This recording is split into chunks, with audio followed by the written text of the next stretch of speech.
Dendam yang dalam. Bab 405. Orang itu lagi-lagi tertawa dengan tawa yang menyeramkan. Apa yang menurutmu ingin kulakukan padamu? Suara itu baru saja mengecil. Dia mulai mengeluarkan pisau yang ada di tangannya. Lalu dia pun mengiris perutnya Epa. Di perut Epa dapat terlihat ada darah yang mengalir. Darah yang merah pun pelan-pelan menetes ke lantai. Dari dulu sampai sekarang, Epa merasa sangat sedih karena selalu diperlakukan seperti ini. Perasaan tidak terima, kesal, bersalah, semua jenis emosi ini tercampur aduk di dalam hatinya. Saat penculik itu sedang lengah, Epa dengan cepat menabrak penculik itu dengan kursi yang terikat ke tubuhnya. Sial, pergilah kau ke neraka. Penculik itu tidak mengira bahwa Epa masih belum menyerah. Mereka tidak mengira Epa masih ada tenaga untuk melawan. Penculik tersebut terlalu meremehkan Epa. Jadi, ketika Epa menabrak mereka, mereka sama sekali tidak menyadarinya, sampai-sampai jatuh ke lantai. Dengan tangan, kaki, dan seluruh tubuh yang terluka, mata Epa sudah sangat merah. Dengan sangat kesal berkata ke penculik itu yang ada di depannya. Tadi aku sudah bilang, kalau kakekku yang sudah merusak rencana kalian, aku bersedia menerima hukuman untuk kakekku. Kalian harusnya bersyukur, tapi kalian sekarang sudah keterlaluan. Aku hari ini akan melawan kalian. Kalaupun kakek berhutang pada mereka, orang ini hanya ingin menggantikan kakek untuk membayar hutangnya. Kalau ingin mengambil nyawanya, dia pun sudah sangat siap. Akan tetapi, ini sudah keterlaluan.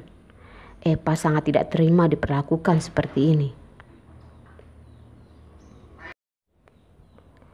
Aku cuman begini saja, sudah keterlaluan. Hah? Orang itu lalu berdiri dan berjalan mendekati Epa. Aku cuma mengiris kamu 2 kali. Kamu bilang aku keterlaluan. Kalau begitu, coba sini aku iris kamu 2 kali. Nanti kamu baru tahu rasanya seperti apa, kata Epa dengan sangat kesal. Dia dari dulu bukanlah seseorang yang lunak. Darah dari luka di tangan dan perutnya terus mengalir. Kalau terus seperti ini, dia akan mati karena kehilangan terlalu banyak darah. Penculik tersebut menggenggam kerah Epa, kemudian menarik dia dan kursinya, lalu melempar Epa ke arah dinding. Epa dengan kursinya pun menabrak dinding. Sakitnya bagaikan seluruh tubuh terbelah-belah. Kamu tunggu saja. Aku tidak akan membiarkanmu, kata Epa dengan sangat keras kepala. Walaupun dalam kondisi ini, Epa masih saja tidak menyerah. Penculik itu lalu berjalan ke arah Epa lagi, lalu menginjak paha Epa kuat-kuat. Seketika wajah Epa langsung berubah pucat. Kamu sudah tahu sakitnya, bukan? Penculik itu lalu jongkok di depan Epa dan mengeluarkan pisau. Kemudian sekali lagi mengiriskan pisau itu ke perutnya yang putih. Sekarang di perutnya ada 2 luka irisan pisau. Sakitnya bukan main, sampai-sampai tenaga untuk menjerit pun tidak ada. Epa hanya bisa mengingatkan diri sendiri untuk terus bertahan. Seringkali orang berpikir kalau kematian itu sangatlah sepele. Tapi saat menghadapi kematian, pasti akan ada naluri untuk bertahan hidup. Epa berkata kepada dirinya sendiri, harus mencari cara untuk bertahan hidup. Harus menemukan cara untuk melarikan diri dari iblis ini. Kalaupun dia akan mati, dia ingin mati terhormat. Pastinya tidak boleh mati semenderita seperti ini. Sangat tidak terhormat. Penculik itu lagi-lagi dengan dingin berkata, kakekmu memotong perut orang lain dan mengeluarkan bayi dari perut orang. memisahkan anak ibu ataupun suami istri selama bertahun-tahun. Mereka tentunya akan saling bertemu lagi, tapi tidak akan mengenali satu sama lain. Dibandingkan dengan ini, kamu pikir mana yang lebih kejam? Epa tertawa sejenak. Kamu seperti ini memangnya lebih baik daripada kakekku. Tidak usah mengucapkan ini seakan-akan kamu peduli dengan orang lain. Lihat saja, kamu sedang menindas wanita lemah yang tidak bersenjata. Bagaimana orang lain akan memandangmu? Mendengar kalimat ini, penculik itu pun terdiam sejenak. Lalu dia pun berkata, aku tidak akan membiarkan orang lain tahu. Mereka tidak akan tahu untuk selamanya. Karena di mata mereka, aku sudah lama mati. Epa bertanya, kamu sebenarnya siapa? Penculik itu lalu menyayat tangan Epa lagi, sambil tertawa mengatakan, aku adalah orang yang akan mengambil nyawamu. Brengsek. Epa menggigit bibirnya dan mencoba untuk tetap tenang. Setelah beberapa saat dia berkata, apakah kamu orang yang membunuh kakekku di kawasan militer kota Pasir Bumi?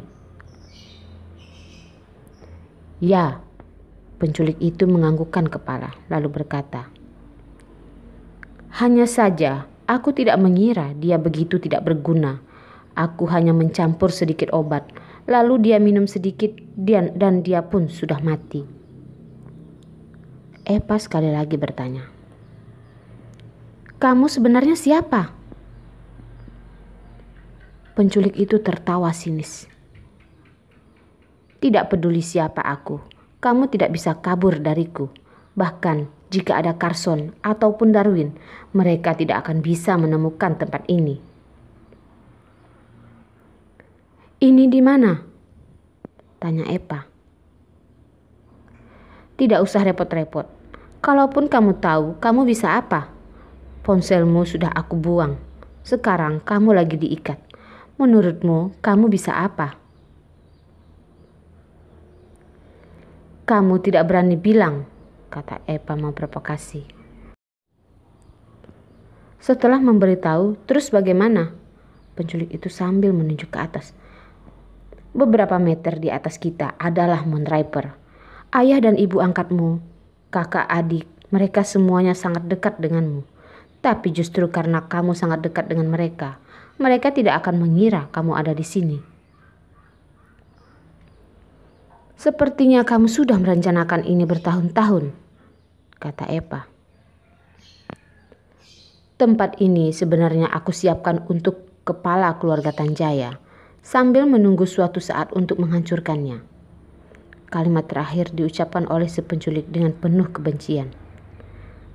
Tapi siapa kira, aku belum melakukan apapun, keluarga Tanjaya sudah bertengkar duluan.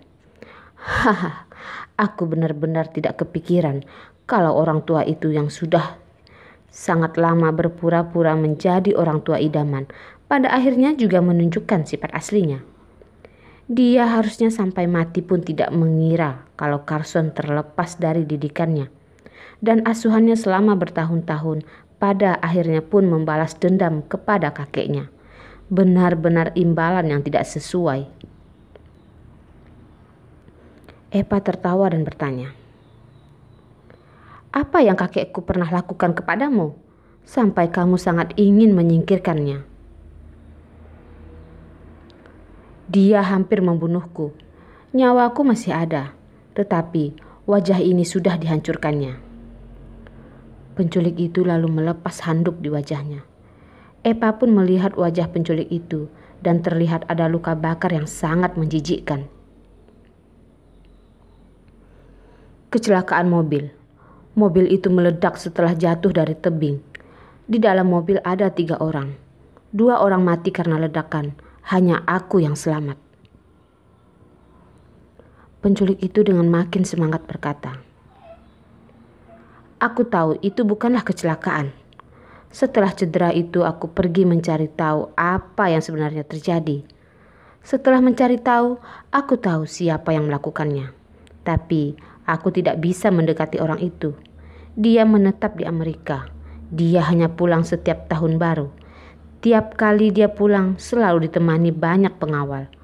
Mau melihat dia pun tidak bisa, apalagi mendekatinya. Dia lanjut berkata, selama beberapa tahun, aku terus mencari cara untuk mendekatinya. Tapi semuanya gagal. Pada saat aku terpikirkan cara ini, saat aku sudah hampir merealisasikannya, keluarga Tanjaya dengan tidak terduga menyadari identitas palsunya.